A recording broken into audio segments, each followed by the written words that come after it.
Chaque été, Internet nous donne une nouvelle liste de choses à devenir. La fille parfaite, le corps parfait, la routine parfaite, et pourtant, plus les étés passent, plus je me rends compte que ce qui me fait vraiment du bien est beaucoup plus simple. Parce qu'au fond, je n'ai pas besoin de devenir quelqu'un d'autre, j'ai juste envie de me sentir mieux dans ma vie. Salut tout le monde, j'espère que vous allez bien. Je suis vraiment contente de vous retrouver ici. Bienvenue sur ma chaîne.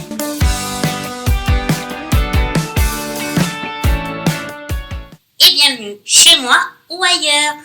Et avant de commencer, dites-moi en commentaire, c'est quoi pour vous un glow-up réaliste?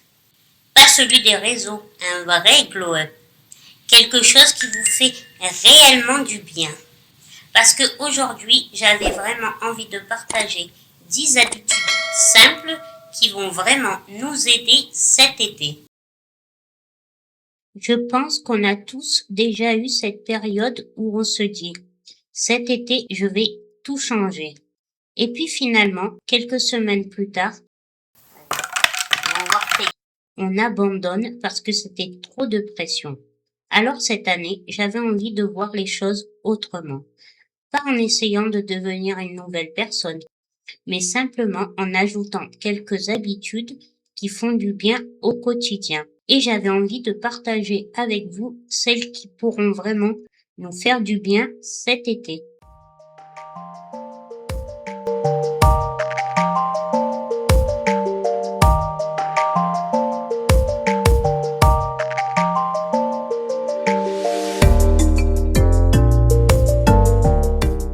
La première habitude qui change vraiment mon énergie, c'est simplement de prendre un peu plus soin de mes soirées.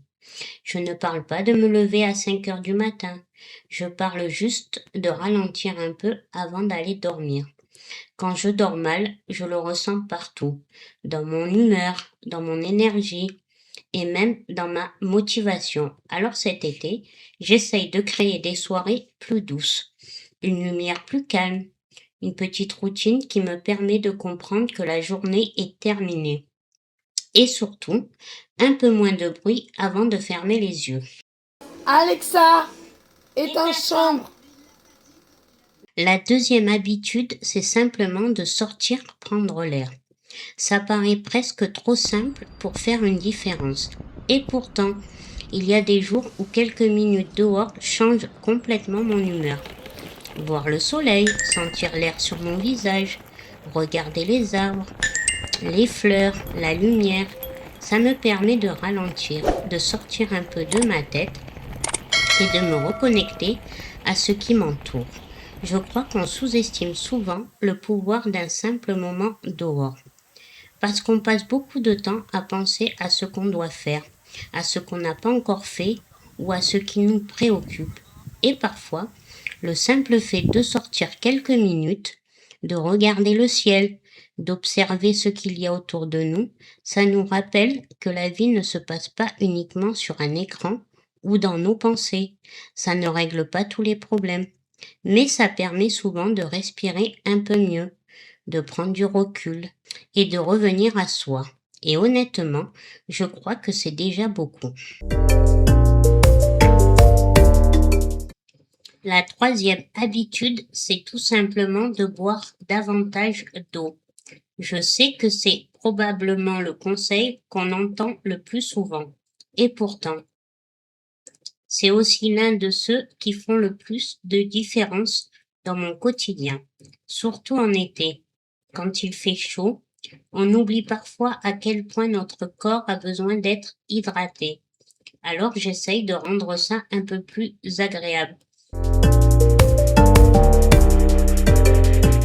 Une grande gourde remplie dès le matin, des boissons fraîches, quelques fruits, du citron, de la menthe.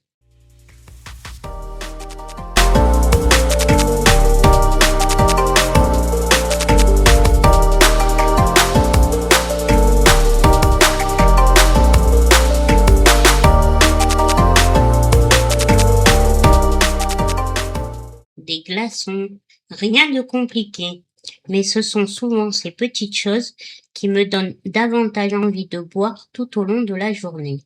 Et au-delà de l'habitude en elle-même, je crois que c'est aussi une façon de prendre soin de soi. Parce que parfois, prendre soin de soi, ce n'est pas forcément faire quelque chose d'extraordinaire, c'est simplement répondre aux besoins les plus simples de son corps. Et honnêtement, on oublie souvent à quel point ça compte. D'ailleurs, dites-moi en commentaire, vous êtes plutôt team été productif ou plutôt team été tranquille et repos? La quatrième habitude, c'est simplement de faire bouger mon corps à ma manière. Pendant longtemps, j'ai pensé que bouger son corps voulait forcément dire faire du sport. Et aujourd'hui, je vois les choses un peu différemment. Parce que le mouvement peut prendre tellement de formes différentes. Dans mon quotidien, j'ai aussi des séances de kinésithérapie 2 fois par semaine. Mais en dehors de ça, j'essaye également de prendre quelques minutes pour faire des mouvements doux, des étirements ou simplement respirer profondément. Ce ne sont pas forcément de grandes choses, mais ça me permet de délier un peu mon corps au début de la journée. Ce que j'aime avec ces moments-là, c'est qu'ils me permettent de me reconnecter à mon corps. Pas pour le changer, pas pour le rendre plus performant, mais simplement pour l'écouter davantage. Certains jours, je me sens plus fatiguée, d'autres, j'ai besoin de prendre plus de temps. Et ces quelques minutes m'aident justement à être plus attentive à ce dont mon corps a besoin. Ce n'est pas une question de performance, ce n'est pas une question de résultat. C'est simplement une façon de prendre soin de soi avec plus de douceur. Et je crois qu'on oublie parfois qu'il n'est pas nécessaire de faire énormément pour ressentir les bienfaits du mouvement. Quelques étirements, quelques respirations profondes, quelques minutes pour bouger un peu, ça peut déjà faire une vraie différence. Parce qu'au fond, prendre soin de son corps, c'est aussi apprendre à rester connecté à lui. Et honnêtement, je crois que ça compte beaucoup plus qu'on ne le pense.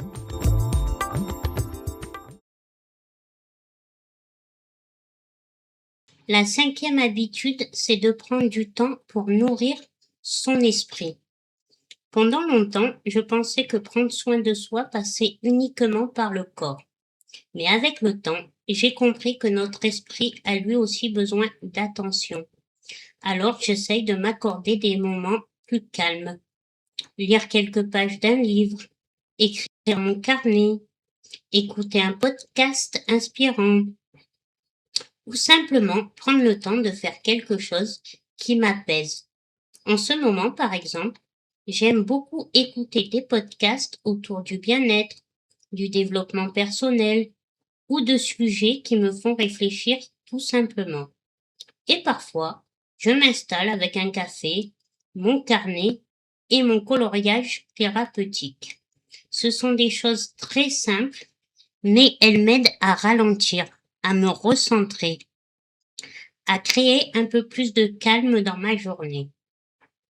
Je crois qu'on sous-estime souvent l'importance de ces moments-là, parce qu'on a parfois l'impression qu'il faut toujours être occupé, toujours faire quelque chose de productif, alors que prendre quelques minutes pour lire, écrire, apprendre quelque chose, ou simplement laisser son esprit respirer et vagabonder, c'est aussi du temps bien investi. Et honnêtement, je pense que ça nous fait souvent beaucoup plus de bien qu'on ne l'imagine.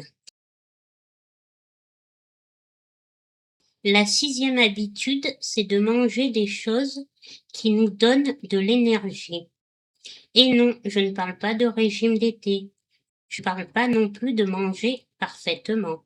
Parce que, honnêtement, je ne pense pas que le glow-up passe par la restriction. J'essaye simplement d'ajouter davantage de choses qui me font du bien. Des fruits, des légumes, des repas colorés, des aliments qui me permettent de me sentir nourrie et satisfaite. Par exemple, j'aime beaucoup ajouter des fruits à mon petit déjeuner ou encore manger quelques fruits secs au petit déjeuner ou dans la journée.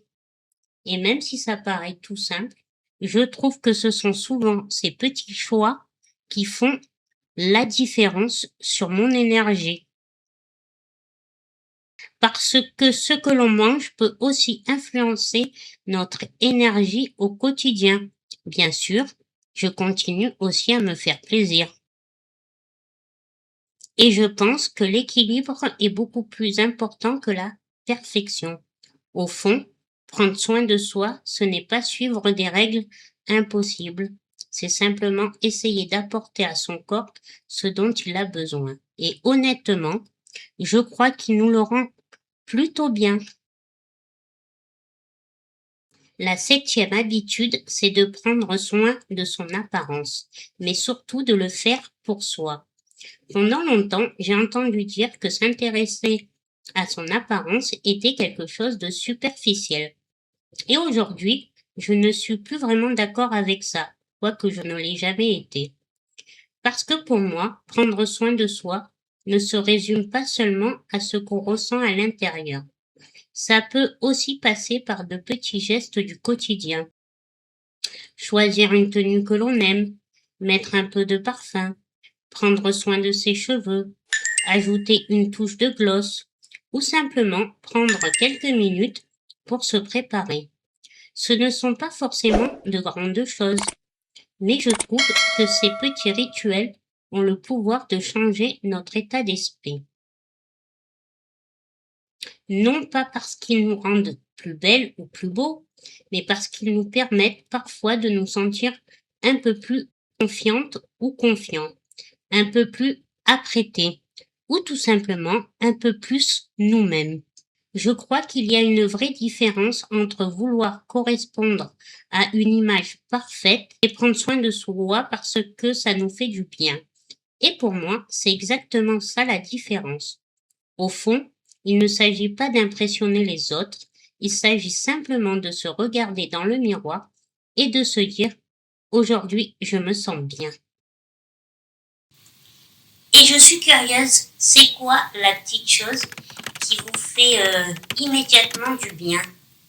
Un parfum, une tenue, un café ou un café glacé? Dites-moi. La 8e habitude, c'est de reprendre contact avec les gens qu'on aime. Je me rends compte qu'on se sent souvent mieux quand on se sent entouré. Et pourtant, dans le quotidien, on oublie parfois de prendre des nouvelles des personnes qui comptent pour nous. Alors j'essaye de penser à envoyer un message, passer un appel ou simplement prendre quelques minutes pour discuter avec quelqu'un. Ça paraît parfois tout petit, mais recevoir un message, partager une conversation ou entendre la voix d'une personne qu'on apprécie peut vraiment illuminer une journée. Je crois qu'on a tendance à sous-estimer l'importance du lien avec les autres, alors qu'au fond, on a tous besoin de se sentir entourés, écoutés et connectés les uns aux autres. Et honnêtement, je pense que ce sont souvent ces petits moments qui comptent le plus. La 9e habitude est peut-être la plus importante de toutes. C'est d'arrêter de vouloir devenir quelqu'un d'autre.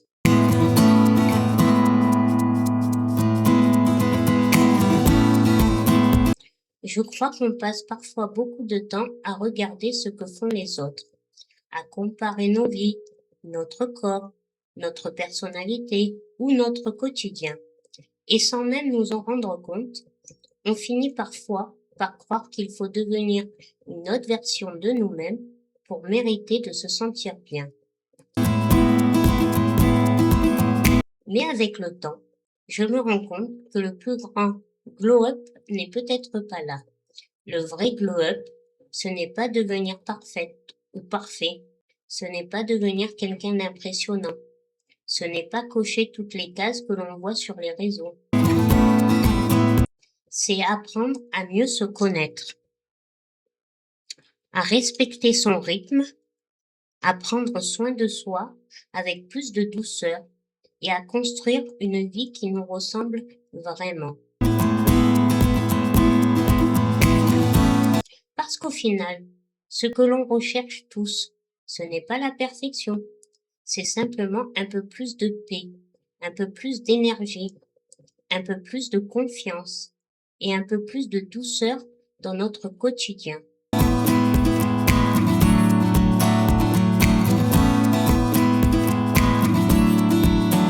Et honnêtement, je pense que c'est déjà énorme.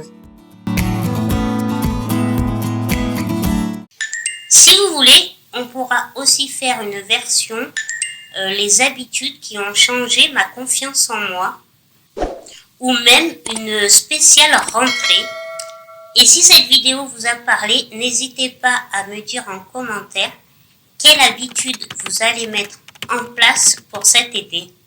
N'oubliez pas, prenez soin de vous à votre rythme. Merci d'avoir passé ce moment avec moi vraiment.